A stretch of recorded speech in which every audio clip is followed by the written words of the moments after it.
Hi everyone, welcome back to my channel. So today I wanted to talk about how to cope with flares.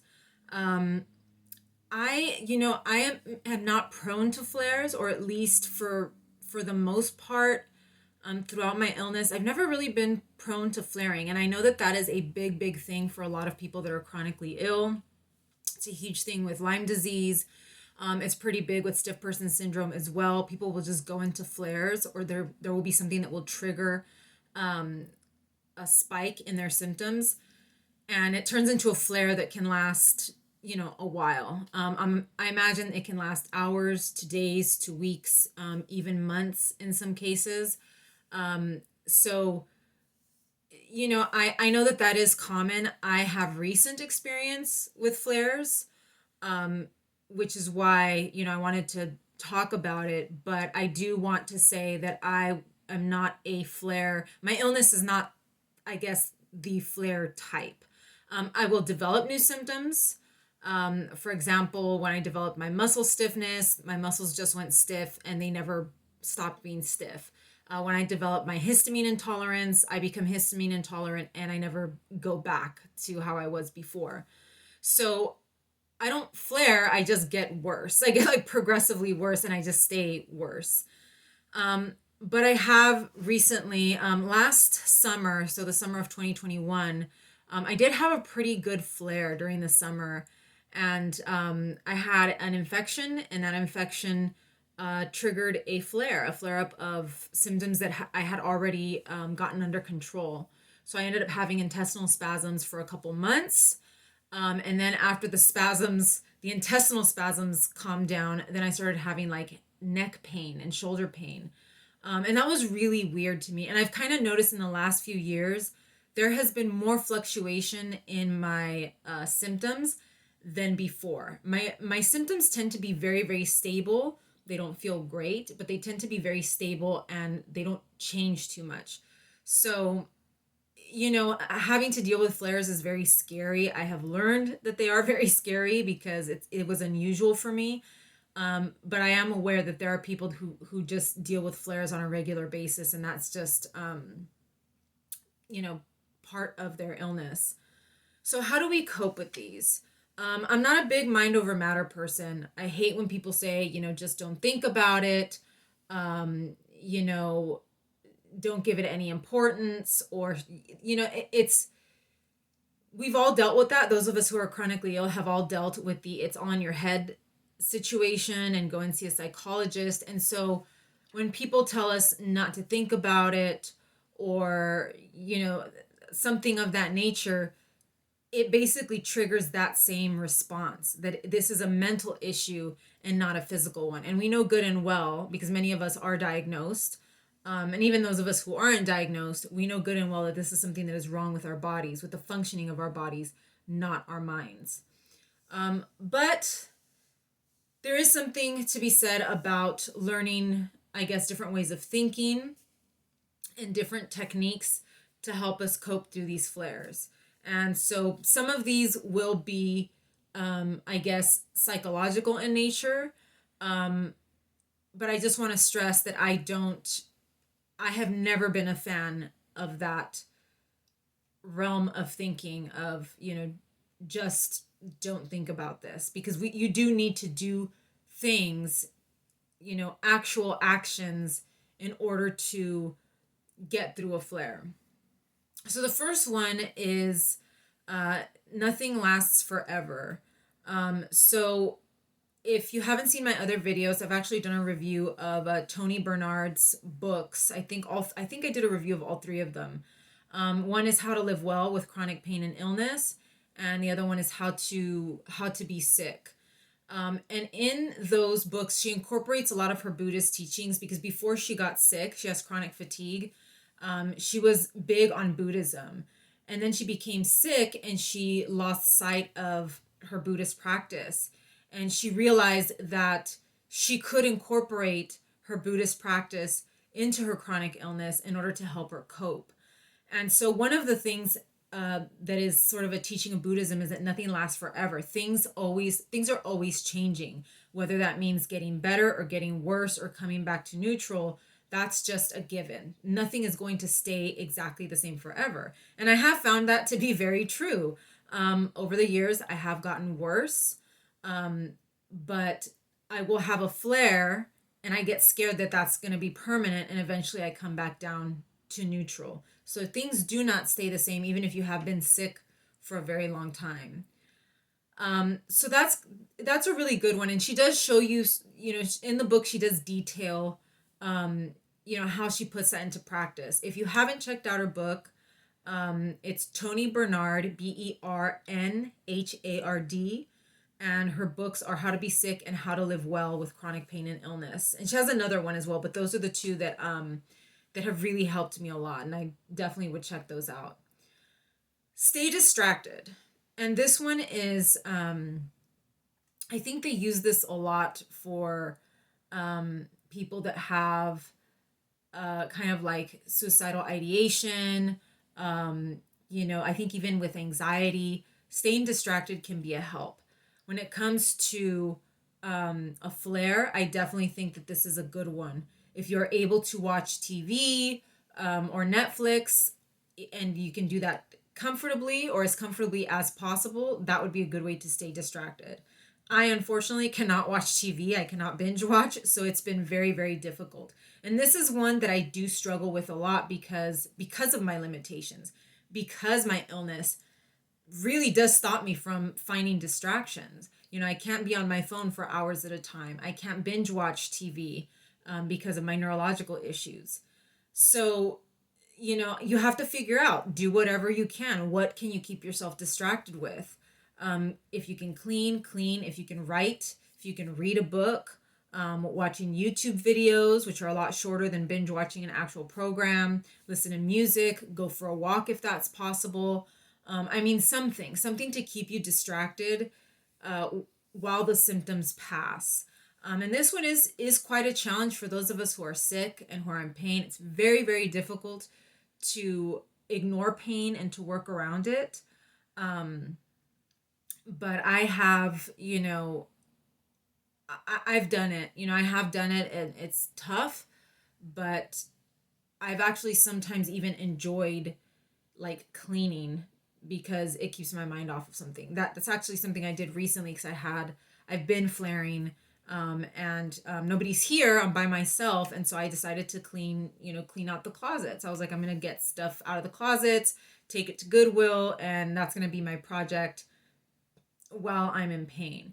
And a lot of us are very accustomed to being in pain, and we function at a very high level even while we're in pain. And so if I can still move, and if I'm not super fatigued, even if I have pain, I will still go for my walk outside. As long as my legs are okay. Because sometimes our pain is more localized. But staying distracted is a big one, especially to kind of keep you from thinking about what's going to happen to me, or I can't deal with this anymore. It keeps your mind, it keeps your body and your mind occupied for a certain amount of time. This is one that I have never done. I am very much a glass half empty type of person. And I'm negative. My entire family's negative. We are all very negative people. And so that is just something that has been passed down to me. But a gratitude journal is something that I have heard does help quite a bit.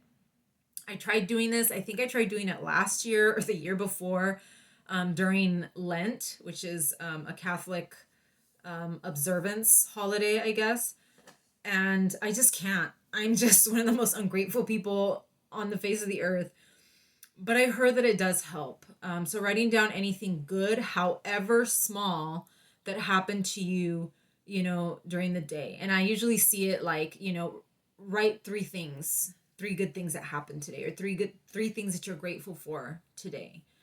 And sometimes that's just, my symptoms not being worse than what they are, or me not flaring as bad as the last time I flared, or, little things like that. Or, it was sunny outside today, and, the weather was nice. I do think that this particular one suits a certain personality type. And I think people who are just kind of lean more positive are just going to gravitate towards something like this more. I still want to try it again. I want to give it a go maybe sometime in the future, but um, I think this probably for me, it would have been a habit that I would have started prior to getting sick or prior to getting really, really bad because it's so hard for me.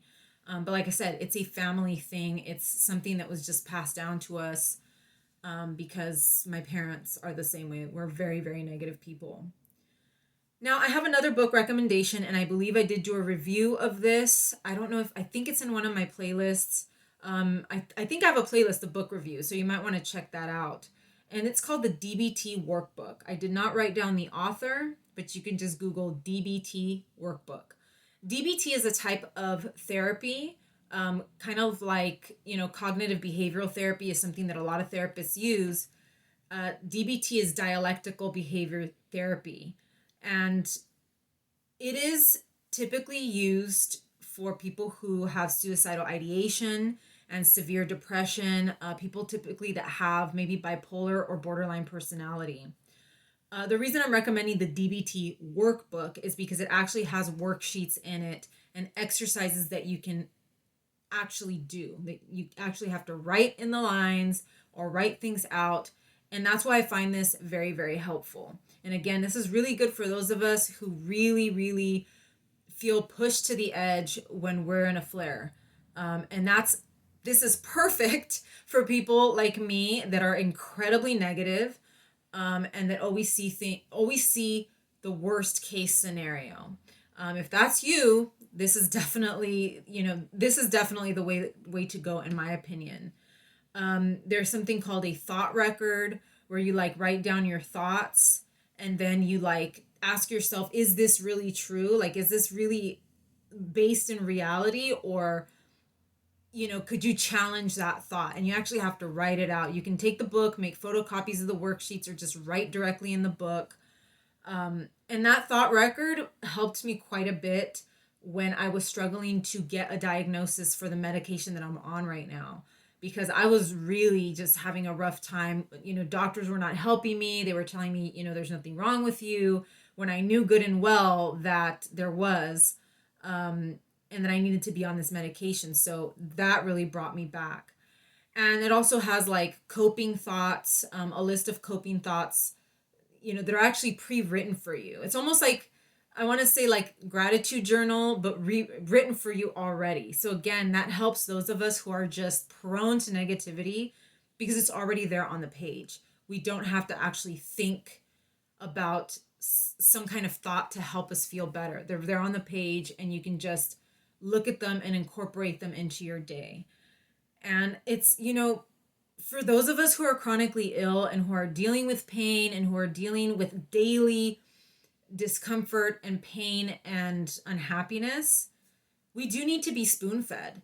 It is extra effort and extra energy that we need to expend when we have to work and think and come up with something on our own. That's why I said that the gratitude journal is one of those things that's just too tough for me, because I'm not inclined to be grateful by the way I was raised, but also because it's expending more mental energy, and that's tough, right? And we all know about toxic positivity, and gratitude journals can sometimes feel that way. But it's better if it's just already there for you and you can just read through them and say, okay, I like these, and these are the coping thoughts that I'm going to use next time I flare up. And then, of course, there's just crying it out. There are times when you just have to let it out. And this one is something that I've had to learn. I've had to learn to just let it go, because we are also not criers in this family. We were discouraged from crying. We were discouraged from feeling anything whatsoever. So sometimes you just have to cry it out. And I have seen this technique where they tell you to put a timer for like 10-15 minutes, and you're permitted to wallow and cry and be upset for 10 to 15 minutes. And once the timer goes off, then you got to get back to life. If you're somebody that is like an uncontrollable crier, or that really catastrophizes and goes off the deep end, then the timer might be right for you. Or if you're someone like me, where you just, usually my crying or my sadness is at night when I'm getting into bed, And that's kind of when I allow myself to just be depressed and drift off to sleep. So that's kind of like my timer. But yeah, sometimes you just have to let yourself let it happen. And also allow yourself that and give yourself that compassion and say, you know what, I'm in pain. How else am I supposed to feel? Allow yourself that and say, this is okay. I'm not superhuman. Anybody in this amount of pain would be feeling just as bad, or maybe would be feeling even worse and wouldn't be able to control themselves as well as I am. So it's kind of just allowing yourself to feel and allowing yourself to experience that, and just kind of letting it flow through you, I guess. And this last one is one that I mean, I've always been a big daydreamer. I don't know what it is. I've always been someone that daydreams since I was a kid. I just make up stories in my head and I just go with it.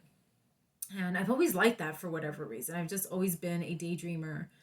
And I still do it. And one of the times of the day when I do it the most is when I go for my walk. I do about a 40-minute walk every day. And I listen to music, I put music on, and for some reason, I just start visualizing. And visualizations is also something that they use in therapy, like, visualize yourself healthy, visualize yourself, gaining some weight and, your skin clearing up and feeling better. Visualize yourself, running a 5K or something. And I do, that one is kind of a double-edged sword because I feel like sometimes that can make us get our hopes up when we have really no remedy to our illness. But I do allow myself that time, that 40 minutes, to fantasize to my music, fantasize imaginary scenarios in my head. And for whatever reason, the music kind of provokes that in me.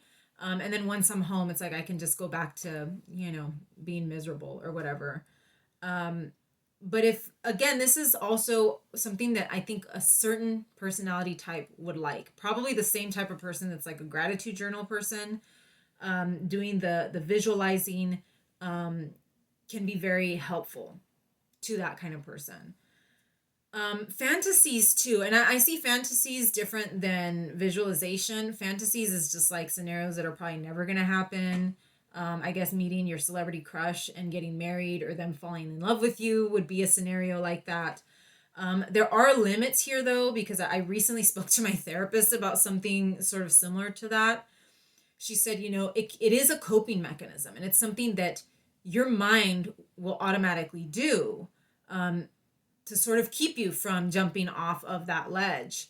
She said, but you have to make sure that it's sort of within reason. If you become a stalker of that celebrity and you really think that you have a chance with that celebrity, and you're stalking them or going to their house or finding their, where their whereabouts, she said, then that's when fantasies can sort of get you in trouble. And if you're in a mentally vulnerable place, you can easily go there. So she said, fantasies are helpful. If you have a celebrity crush, let yourself, imagine yourself with that person, on your honeymoon or whatever. But as long as it's within reason, you're still attached to reality and you know that that's just a fantasy. So that's the last one on the list. I'm sure that there are many more. For whatever reason, I just came up with these. But if you have any other coping skills, anything that you use during a flare-up or when you're just feeling worse in general, please leave them in the comments down below. I think that would be very, very helpful for other people who are sick, who are watching this video. Don't forget to like and subscribe, and I will see you in the next one. Take care.